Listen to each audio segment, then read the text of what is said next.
Not here. I hadn't actually turned my camera on yet. Hello. And this is, I think, the first live one I've done where I wasn't, maybe the second or third. I didn't do that many live ones before the Advent calendar thing. And maybe I should use this. This probably helps. If this is where my audio is actually coming from, let me just double check to make sure that I'm using this audio because I've got like 7 different sources. All right. Awesome. Let's use the cool new boom thing. Hello again. My name's Steve Giguere. This is BeerNative on YouTube, and I'm not doing my Advent anymore. It's all done. And I realized, actually, I realized that every time I was done the Advent, I'd sit in my room and I'd maybe, well, when I was being diligent, I'd update the metadata on YouTube, etc. But that didn't always happen. And then I chucked the can in like a box, and I just outside all the cans are there. There's like 24 cans crushed up in a box, and it's like kind of a sad sight, but kind of also happy to see the back of 2020. That's not too bad. This is I'm not going to do one tomorrow on New Year's Eve because I kind of just want to, chill.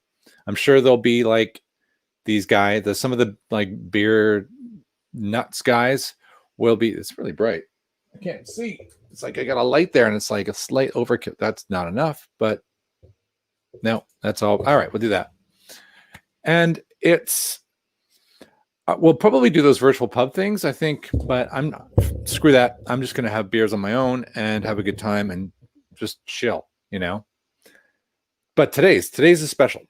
It is one I've been saving. I got it through the Northern Monk Patron Society, but it's not exclusive to that. It's just like a cool beer that came in that pack. And you probably just saw it when I got rid of myself from the screen. So let me just do that for a moment. It turns my sound off when I do that. But I'd love to find a way through StreamYard. Yeah, Mersey Beers, you're watching. You can throw videos up, and that looks cool. Let me give you an example of that if you're new to this thing. Hey, some branding. Nice. But I can't just throw a picture up without capturing in a video, which is a very weird limitation, I think. I suppose I could do it as an overlay. I don't know. And then, but it just not overlay.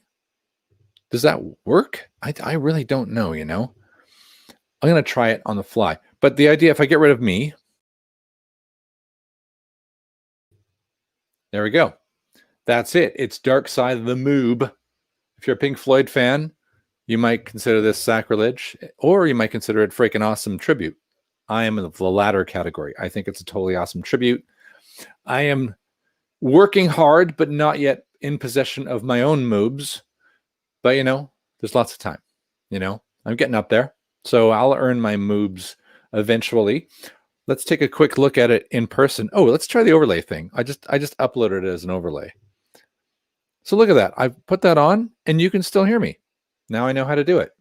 It implies that you want to use overlays like this for sexy live StreamYard stuff, but you don't have to. You can just use it for pictures. Now I know. Pretty cool. Let us take a closer look together. Whoa, there's the beast. Let me zoom you in a little bit. Look at those. That is a pair if I ever saw one. Saw one, two, I suppose in this case. It is, I love the art. Like, come on, right? This is a collaboration with Wylam. I really like Wylam. We had some really, well, Wylam stepped up. I did one from Wylam just prior to the Advent calendar thing, let's call it. And then I got a Wylam beer, which was, I think it was the Piney, and it was really good. So Wylam is top notch. Let's do an intro to these amazing breweries that you probably already know things about, but if you do not, you must. You simply must. There we have Northern Monk. Seasonal beers, Seasons of Faith, Autumn. Oh, I haven't had that one. Look forward to Super Stretch, because in January I'm going to be doing, I have one of those, and I'm going to be doing, for the alcohol dry January folks, I'm going to be doing a few of the, even the really bad alcohol-free beer ones. And there's a lot of those. But hopefully catch some good ones on the way. I'm a big fan of Big Drop. Some of the alcohol-free beers they have are really nice. And am I doing dry January? Screw that. I'm just gonna, for the purposes of reviewing, it seemed like a great month to dive into that. So I'm gonna be doing that. Look forward to that. So there's some great stuff here that you get. Like that one with the curtains was really quite cool. And then there's Wylam. Wylam with possibly one of the most beautiful brewery buildings I've ever seen. Like that is a thing. That's just an incredible thing. Dark Side of the Moob itself, if we look at where you can buy it, you can just Google Northern Monk Dark Side. Well, even don't even spell it right. Hoppy Place, Northern Monk itself, indie beer. You can get it everywhere, right? It's not hard to get one. I highly recommend trying to grab some. There it is in Northern Monk's shop right there. Nice little placement to accent the beauty of the art. And what it should look like, because I've not actually opened it yet. It's a black IPA. Is a black IPA a thing? I don't know. Is it? Probably. I have a friend of mine out your way, Mr. Merzabeers, who's looking to start his own, I would even say like not microbrewery, micro nano brewery. And he's a big fan of the black IPA. He sent me a few a while back, August, September to try. And while I thought they weren't great, I thought they were better than a lot of the commercial ones. So what is my standard like? I don't know. Let's take a quick look at a bit more about it, though. Here we go. Let's scroll up. You can see the information on the screen there better than you could see it with me holding up the can, right? What's the point of that? 8.7%. It's a double black IPA. And it has, well, what kind of detail do we get? Malted barley, gluten, oats, wheat. And let's see. Do they tell us the Vic Secret, Galaxy, and there's some more, isn't there? Sabro and Mosaic. Okay, so Mosaic is it's a headliner IPA hop. Vic Secret and Galaxy are the New Zealand hops, and they're kind of like, I see one as a substitute for the other, so it's kind of weird they've gone with both. Both going to be super tropical and super nice. And what I'm really pleased is I like the idea of Sabro in a dark beer, because the other ones are going to bring some, well, maybe Vic Secret. One will add pine to the tropical, which is maybe that's why they're both there. But the idea of Sabro's kind of strange taste profile, which has like coconut and mint and kind of weird things like that, mean this could be really, really cool, right? It's an exciting list of hops. Ooh, Mercybeer's got, what do you got? Let's bring it up. Winter Lore Stout by Ritchie Brewing, Guy Ritchie's brewery in the cellar of his pub. I'm going to have to I think for 2021, I'm going to go maybe month by month. I'll have the themes, like I'll be doing some alcohol-free beers in January, so tune in.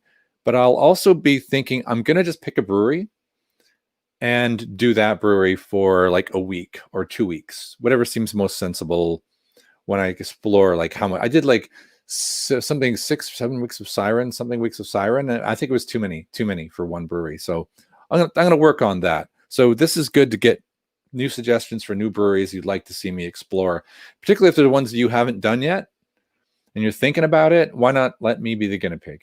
Okay, not too bad. And yes, Big Drop Stout also does rock. You can get both, at least for me, I can get them both at Morrison's. Their Pine Trail is the one I really like. It kind of, for me, it's better than some of the more hoppy alcohol-free beers. But getting back to it, let's crack this bad boy open. You know, we're gonna get what we're expecting is dark chocolate mixed with Aussie hops. So tropical and pithy. I really like the sound of that. So let's dive back in. Let's move this guy out of my face a little bit and pop it.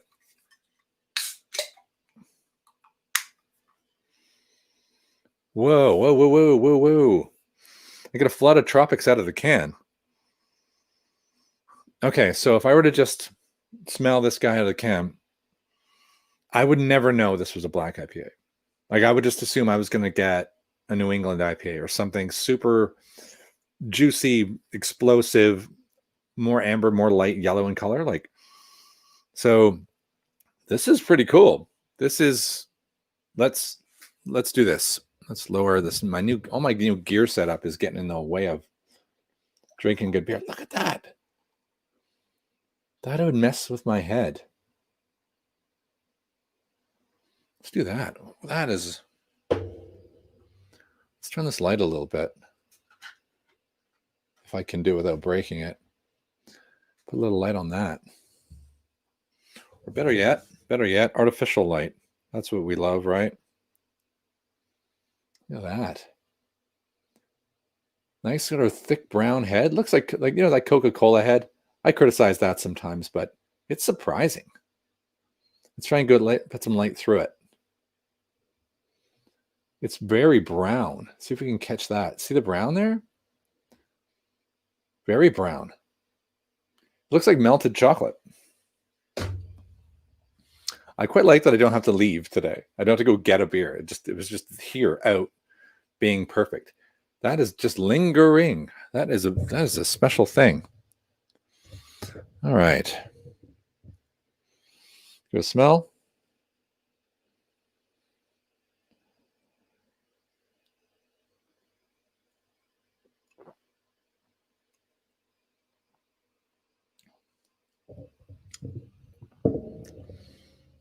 Okay, that's completely messing with my head. I feel like I'm going to try it with my eyes shut. Hold on. I've done the first sip, so I've got past the shock. All right.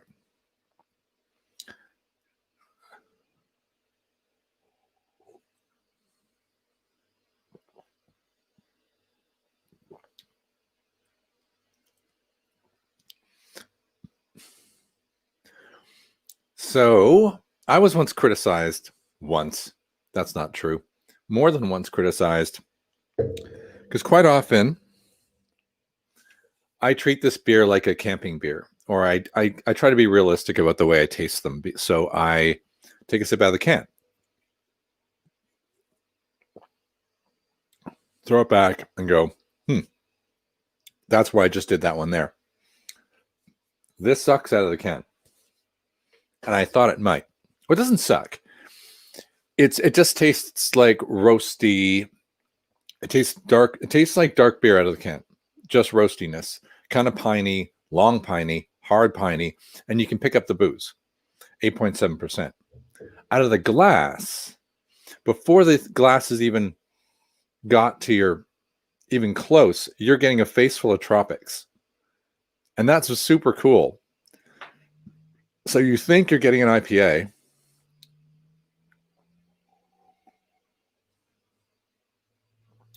And you get a kind of smooth, roasty, kind of chocolatey, but with a face full of tropical. I'm not getting any of the weird Sabro stuff that you would get in like some of the Sabros were all smash Sabros. They were all the single hop, single malt variety. So they really shone through. I would say maybe that late salivation you get from the lingering pine brings out some of the Sabro-ishness, but I think it's just playing second fiddle to the malt. It's not a bad Black IPA. Hey, Steve Walsh. You got to put a better comment, but I'm going to do this. There we go. Hey. This has done it, I think. This is going to be a pretty well-scored Black IPA. So if the 10, I'd love people's opinion of what a Black IPA should be.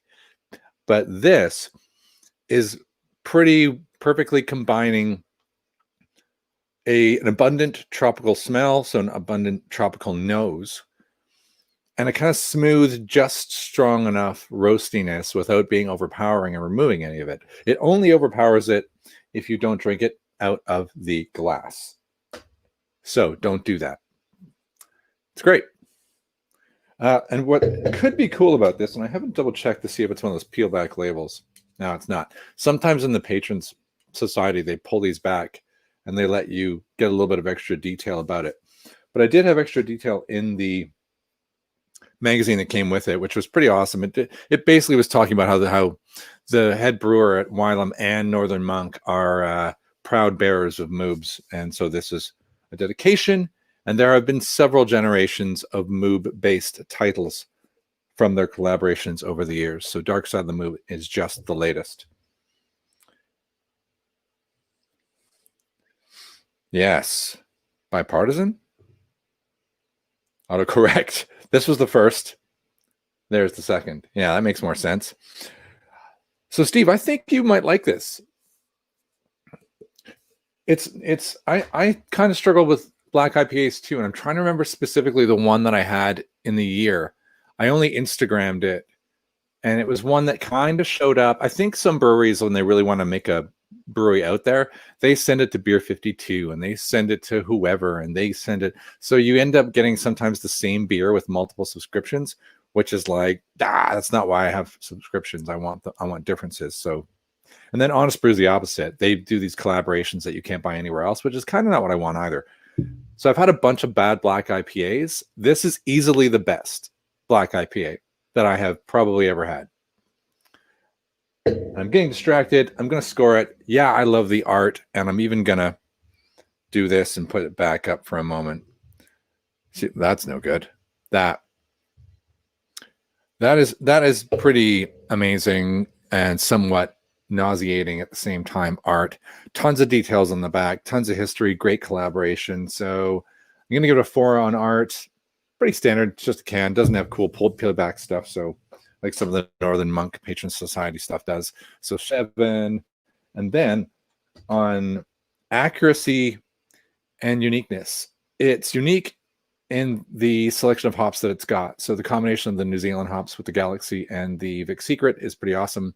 And then chucking a bit of Sabro and Mosaic in there is like, why not? I don't know what, I didn't necessarily grab what it does, but there's a lot of chemistry going in when you blow that many like 4 different hops, and then you kind of muddy it all up with some dark malt.